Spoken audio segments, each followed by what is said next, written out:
The Man Who Was Thursday, A Nightmare, by G.K. Chesterton. Chapter 2. The Secret of Gabriel Syme. The cab pulled up before a particularly dreary and greasy beer shop, into which Gregory rapidly conducted his companion. They seated themselves in a close and dim sort of bar parlour, at a stained wooden table with one wooden leg. The room was so small and dark that very little could be seen of the attendant who was summoned, beyond a vague and dark impression of something bulky and bearded. "Will you take a little supper?" asked Gregory politely. "The pâté de foie gras is not good here, but I can recommend the game." Syme received the remark with stolidity, imagining it to be a joke. Accepting the vein of humour, he said with a well-bred indifference, "Oh, bring me some lobster mayonnaise." To his indescribable astonishment, the man only said, "Certainly, sir," and went away apparently to get it. "What will you drink?" resumed Gregory with the same careless yet apologetic air. "I shall only have a crêpe de menthe myself, I've dined. But the champagne can really be trusted. Do let me start you with a half-bottle of Pommery at least." "Thank you," said the motionless Syme. "You are very good." His further attempts at conversation, somewhat disorganized in themselves, were cut short finally as by a thunderbolt, by the actual appearance of the lobster. Syme tasted it, and found it particularly good. Then he suddenly began to eat with great rapidity and appetite. "Excuse me if I enjoy myself rather obviously," he said to Gregory, smiling. "I don't often have the luck to have a dream like this. It is new to me for a nightmare to lead to a lobster. It is commonly the other way." "You are not asleep, I assure you," said Gregory. "You are, on the contrary, close to the most actual and rousing moment of your existence. Ah, here comes your champagne. I admit there may be a slight disproportion, let us say, between the inner arrangements of this excellent hotel and its simple and unpretentious exterior.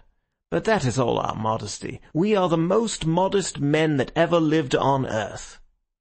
"And who are we?" asked Syme, emptying his champagne glass. "It is quite simple," replied Gregory. "We are the serious anarchists, in whom you do not believe." "Oh," said Syme shortly. "You do yourselves well in drinks." "Yes, we are serious about everything," answered Gregory. Then after a pause he added, "If in a few moments this table begins to turn round a little, don't put it down to your inroads into the champagne. I don't wish you to do yourself an injustice." "Well, if I am not drunk, I am mad," replied Syme with perfect calm. "But I trust I can behave like a gentleman in either condition. May I smoke?" "Certainly," said Gregory, producing a cigar case. "Try one of mine." Syme took the cigar, clipped the end off with a cigar cutter out of his waistcoat pocket, put it in his mouth, lit it slowly, and let out a long cloud of smoke. It is not a little to his credit that he performed these rites with so much composure, for almost before he had begun them, the table at which he sat had begun to revolve, first slowly, and then rapidly, as if at an insane séance. "You must not mind it," said Gregory. "It's a kind of screw." "Quite so," said Syme placidly. "A kind of screw. How simple that is." The next moment the smoke of his cigar, which had been wavering across the room in snaky twists, went straight up as if from a factory chimney, and the two, with their chairs and table, shot down through the floor as if the earth had swallowed them. They went rattling down a kind of roaring chimney as rapidly as a lift cut loose, and they came with an abrupt bump to the bottom. But when Gregory threw open a pair of doors and let in a red subterranean light, Syme was still smoking with one leg thrown over the other, and had not turned a yellow hair.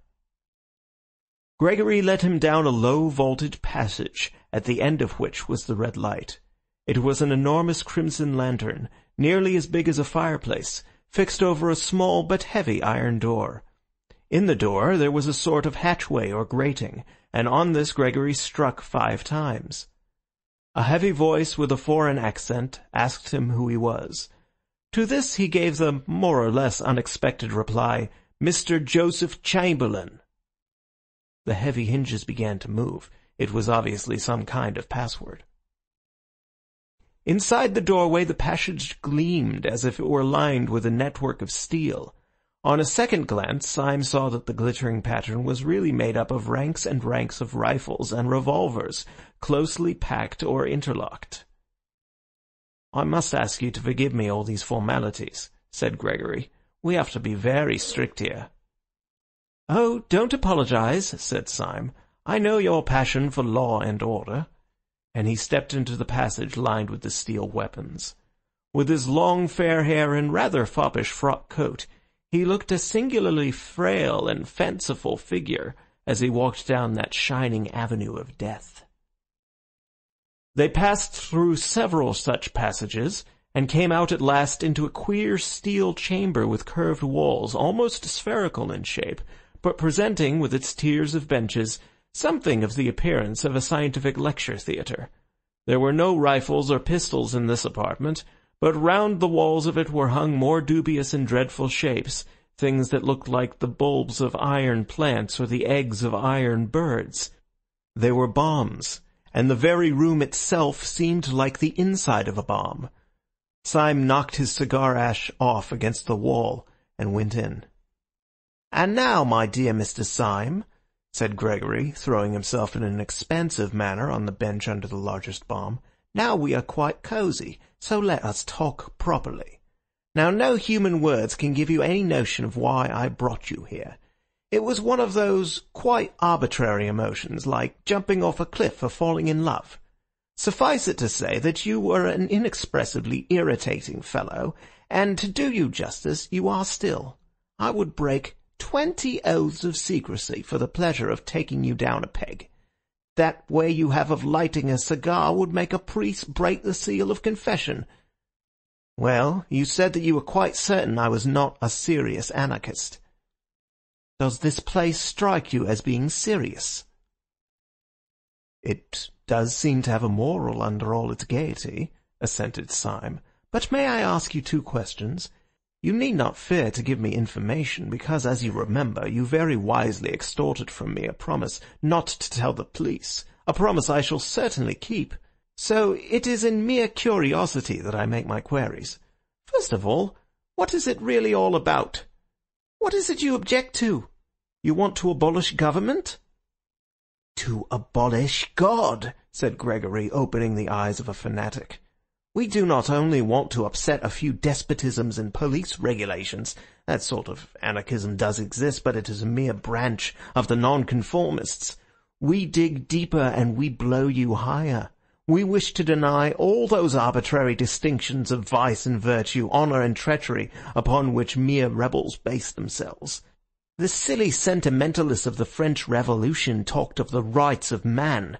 We hate rights as we hate wrongs. We have abolished right and wrong." "And right and left," said Syme with a simple eagerness. "I hope you will abolish them too. They are much more troublesome to me."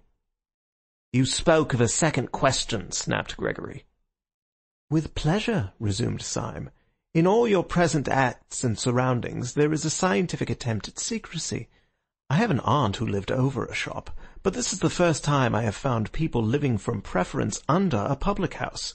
You have a heavy iron door. You cannot pass it without submitting to the humiliation of calling yourself Mr. Chamberlain. You surround yourself with steel instruments, which make the place, if I may say so, more impressive than homelike. May I ask why, after taking all this trouble to barricade yourselves in the bowels of the earth, you then parade your whole secret by talking about anarchism to every silly woman in Saffron Park?" Gregory smiled. "The answer is simple," he said. "I told you I was a serious anarchist, and you did not believe me. Nor do they believe me. Unless I took them into this infernal room, they would not believe me." Syme smoked thoughtfully and looked at him with interest. Gregory went on. "The history of the thing might amuse you," he said. "When I first became one of the new anarchists, I tried all kinds of respectable disguises.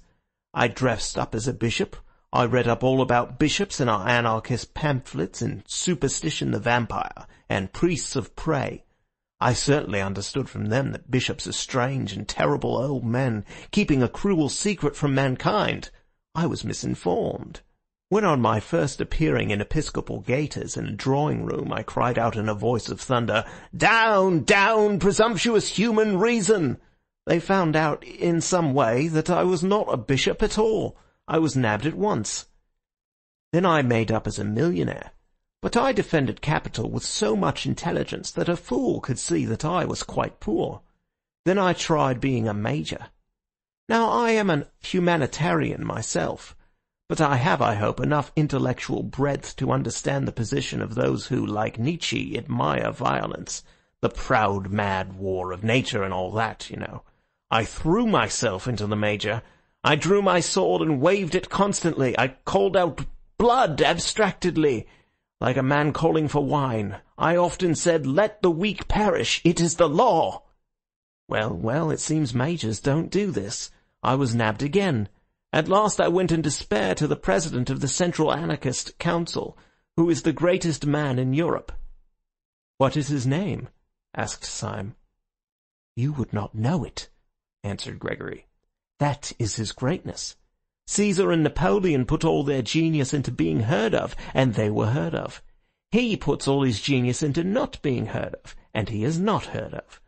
But you cannot be for 5 minutes in the room with him without feeling that Caesar and Napoleon would have been children in his hands." He was silent and even pale for a moment, and then resumed, "But whenever he gives advice, it is always something as startling as an epigram, and yet as practical as the Bank of England. I said to him, 'What disguise will hide me from the world? What can I find more respectable than bishops and majors?' He looked at me with his large but indecipherable face. 'You want a safe disguise, do you? You want a dress which will guarantee you harmless, a dress in which no one would ever look for a bomb?' I nodded. He suddenly lifted his lion's voice. 'Why then dress up as an anarchist, you fool!' he roared so that the room shook. 'Nobody will ever expect you to do anything dangerous then.' And he turned his broad back on me without another word. I took his advice, and I have never regretted it. I preached blood and murder to those women day and night, and by God they would let me wheel their perambulators." Syme sat watching him with some respect in his large blue eyes. "You took me in," he said. "It really is a smart dodge." Then after a pause he added, "What do you call this tremendous president of yours?" "We generally call him Sunday," replied Gregory with simplicity. "You see, there are 7 members of the Central Anarchist Council, and they are named after days of the week. He is called Sunday by some of his admirers, Bloody Sunday. It is curious you should mention the matter, because the very night you have dropped in, if I may so express it, is the night on which our London branch, which assembles in this room, has to elect its own deputy to fill a vacancy in the council. The gentleman who has for some time past played with propriety and general applause the difficult part of Thursday has died quite suddenly. Consequently, we have called a meeting this very evening to elect a successor." He got to his feet and strolled across the room with a sort of smiling embarrassment. "I feel somehow as if you were my mother, Syme," he continued casually. "I feel that I can confide anything to you, as you have promised to tell nobody. In fact, I will confide to you something that I would not say in so many words to the anarchist who will be coming to this room in about 10 minutes. We shall, of course, go through a form of election, but I don't mind telling you that it is practically certain what the result will be." He looked down for a moment modestly. "It is almost a settled thing that I am to be Thursday." "My dear fellow," said Syme heartily, "I congratulate you. A great career." Gregory smiled in deprecation and walked across the room, talking rapidly. "As a matter of fact, everything is ready for me on this table," he said, "and the ceremony will probably be the shortest possible." Syme also strolled across to the table, and found lying across it a walking stick, which turned out, on examination, to be a sword-stick, a large Colt's revolver, a sandwich case, and a formidable flask of brandy. Over the chair, beside the table, was thrown a heavy-looking cape or cloak. "I have only to get the form of election finished," continued Gregory with animation. "Then I snatch up this cloak and stick, stuff these other things into my pocket, step out of a door in this cavern, which opens on the river, where there is a steam tug already waiting for me, and then, oh, the wild joy of being Thursday!" And he clasped his hands. Syme, who had sat down once more with his usual insolent languor, got to his feet with an unusual air of hesitation. "Why is it," he asked vaguely, "that I think you are quite a decent fellow? Why do I positively like you, Gregory?" He paused a moment, and then added with a sort of fresh curiosity, "Is it because you are such an ass?" There was a thoughtful silence again, and then he cried out, "Well, damn it all! This is the funniest situation I have ever been in my life, and I am going to act accordingly. Gregory, I gave you a promise before I came into this place. That promise I would keep under red-hot pincers. Would you give me, for my own safety, a little promise of the same kind?" "A promise?" asked Gregory, wondering. "Yes," said Syme very seriously. "A promise. I swore before God that I would not tell your secret to the police. Will you swear by humanity, or whatever beastly thing you believe in, that you will not tell my secret to the anarchists?" "Your secret?" asked the staring Gregory. "Have you got a secret?" "Yes," said Syme, "I have a secret." Then after a pause, "Will you swear?" Gregory glared at him gravely for a few moments, then said abruptly, "You must have bewitched me, but I feel a furious curiosity about you. Yes, I will swear not to tell the anarchists anything you tell me, but look sharp, for they will be here in a couple of minutes." Syme rose slowly to his feet and thrust his long white hands into his long grey trousers pockets. Almost as he did so, there came 5 knocks on the outer grating, proclaiming the arrival of the first of the conspirators. "Well," said Syme slowly, "I don't know how to tell you the truth more shortly than by saying that your expedient of dressing up as an aimless poet is not confined to you or your president. We have known the dodge for some time at Scotland Yard." Gregory tried to spring up straight, but he swayed thrice. "What did you say?" he asked in an inhuman voice. "Yes," said Syme simply, "I am a police detective. But I think I hear your friends coming." From the doorway there came a murmur of "Mr. Joseph Chamberlain." It was repeated twice and thrice, and then 30 times, and the crowd of Joseph Chamberlains, a solemn thought, could be heard trampling down the corridor. End of chapter 2.